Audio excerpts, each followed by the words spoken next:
prosecutors urged a New York judge on Tuesday to postpone President-elect Donald Trump's criminal sentencing in his hush money case until after the November election, while continuing to oppose Trump's efforts to have the case dismissed.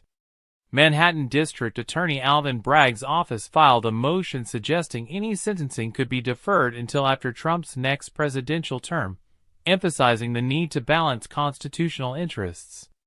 Judge Juan Merchan had already paused sentencing and other deadlines earlier this month at the joint request of prosecutors and Trump's legal team.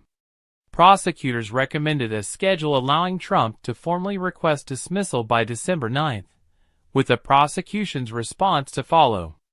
While respecting the presidency's obligations, the filing reiterated the importance of maintaining the justice system's integrity, opposing the dismissal of the 34 felony counts of falsifying business records for covering up hush money payments to Stormy Daniels before the 2016 election. Trump spokesperson Stephen Chung hailed the prosecution's filing as a victory for Trump, claiming it marked the end of the witch hunt against him. Chung stated, "The Manhattan DA has conceded that this lawless case cannot continue." However, Bragg's office maintained that the temporary immunity of a sitting president should not undermine the public's interest in criminal law enforcement. Prosecutors argued that freezing the proceedings aligns with legal norms, but insisted on opposing Trump's request to dismiss the case entirely. They referenced a 2000 Justice Department memo asserting that presidential immunity is temporary and does not nullify accountability under the law. Before pausing the case, Merchan had been set to rule on November 12 regarding the legality of Trump's November 26 sentencing in light of the Supreme Court's presidential immunity ruling. Trump contended that the evidence used against him violated that ruling, seeking both a dismissal of the convictions and the indictment. Trump's legal team also invoked the Presidential Transition Act of 1963, which they argued supports dismissing the case to ensure smooth governance. Bragg's office noted that a freeze in proceedings might be inevitable, given the likelihood of an appeals court issuing a stay.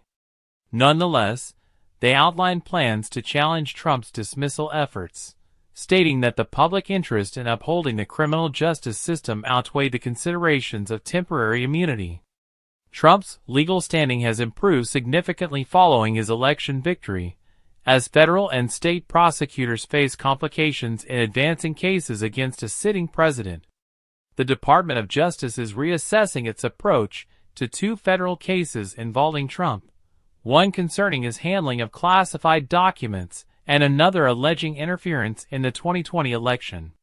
The department's long-standing position informs these deliberations that prosecuting a sitting president could impede executive branch functions. Similarly, Trump's Georgia state criminal case saw developments this week. A state appeals court canceled December 5 arguments regarding the eligibility of the district attorney prosecuting Trump. The court issued a brief order without explanation, leaving the future of that case uncertain.